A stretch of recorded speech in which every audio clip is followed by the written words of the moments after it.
Hello, thanks for staying and welcome to Business. The International Tribunal hearing the maritime boundary case between Ghana and the Côte d'Ivoire is expected to give its ruling by October this year. Tullow Oil disclosed this to investors in London after the release of its financials for 2016. George Wiafe participated in the investor engagement via webcast and has come through with this report. According to the Chief Operating Officer of Tullow Oil, Paul McDane, they hope to resume new explorations on the 10 field possibly in the first quarter of 2008. To get to, our share, 23,000 barrels a day, or 10% equity, and then depending on where we go to in Kenya, leaves us with growth in production to somewhere between 120 and 150,000 barrels a day at the early part of the next decade. On 10, very successful delivery. It's actually fairly rare. I mean, we've obviously looked at the stats around these mega projects, and actually the performance of the team on 10 puts them in the top, well into the top quartile of global industry project delivery, which I think is, it kind of shows a company of Tullow's size can deliver these mega projects as well as anyone. It is disappointing we can't take advantage of the facility, which we've tested at well over 80,000 barrels a day. He also disclosed that the current insurance arrangement in place has helped to minimize the expected loss from the Jubilee shutdown on its operation.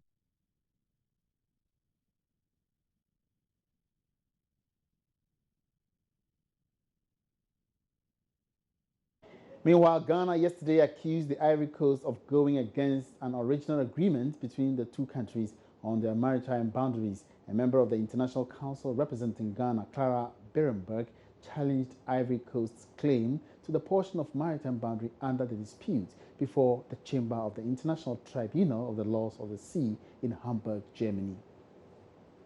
Ghana explained in its pleadings is that Côte d'Ivoire's new materials are, quote, needs to be treated with caution, end quote, for 3 separate and independent reasons. First, it was developed for and during this litigation. Second, because of its technical inadequacies.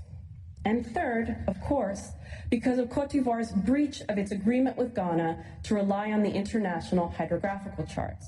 As I will show, Côte d'Ivoire's defense of these materials is wrong factually, legally, and technically. First, Côte d'Ivoire cannot escape the fact that it prepared these charts for and during this litigation.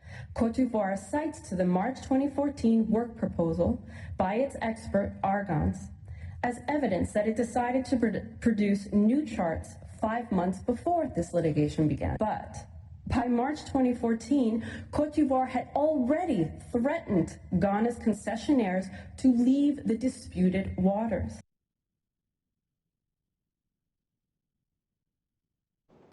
All right, so away from that, Minister of Aviation designate Cecilia Dapar has indicated her support for the creation of a new national carrier should she be approved as the sector minister. The previous administration commenced a process to engage a foreign airline to partner the new national carrier. However, this could not materialize before their exit from office. But before the Appointments Committee of Parliament, the minister-designate said this would, however, be dependent on recommendations of the transactions advisor. We have 18,000 passengers. For me, the thing is to make your place more attractive, make it attractive.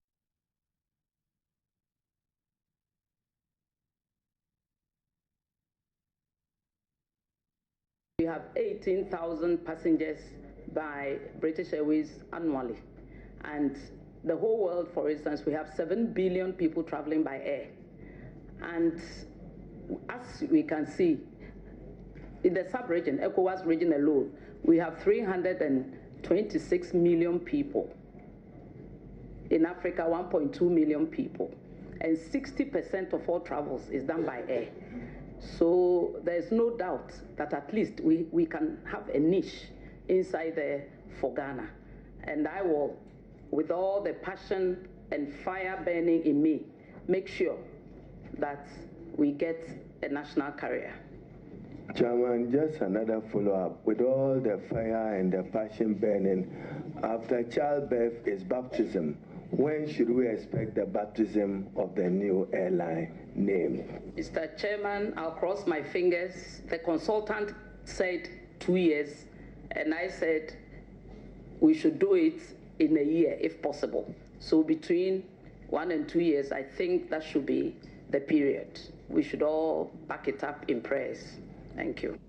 Mr. Chairman, my wish is that I can sit in my small village in Kumasi and buy a ticket to maybe go to UK, Kumasi, Accra, London, or Achimda, Accra, London, or Ho, Accra, London.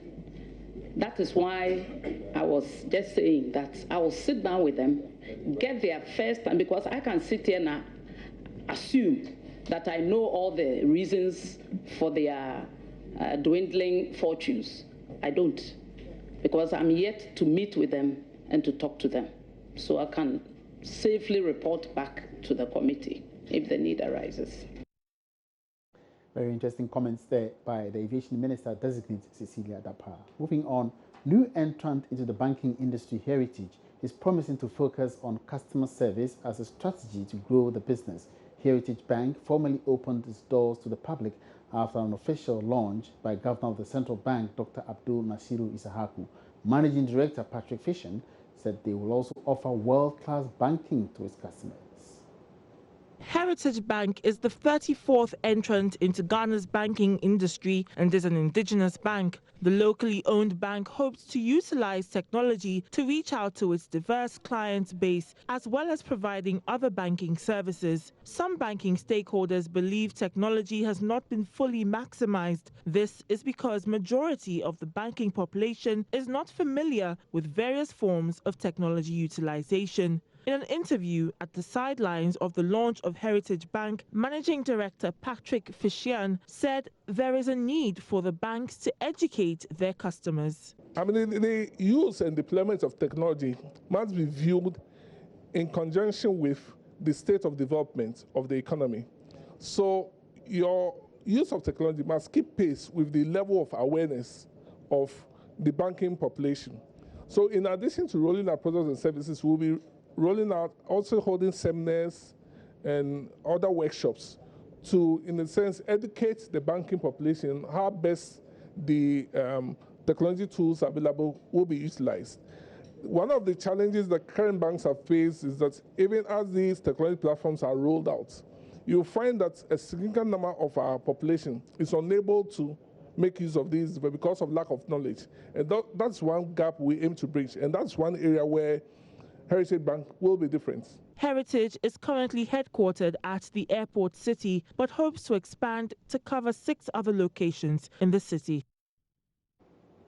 And in another development, banking consultant Nana Utuechampong says the introduction of a risk-based capital assessment of banks will bring some fairness into the industry. This comes as the Bank of Ghana, for the first time, has introduced a dual system for banks' recapitalization.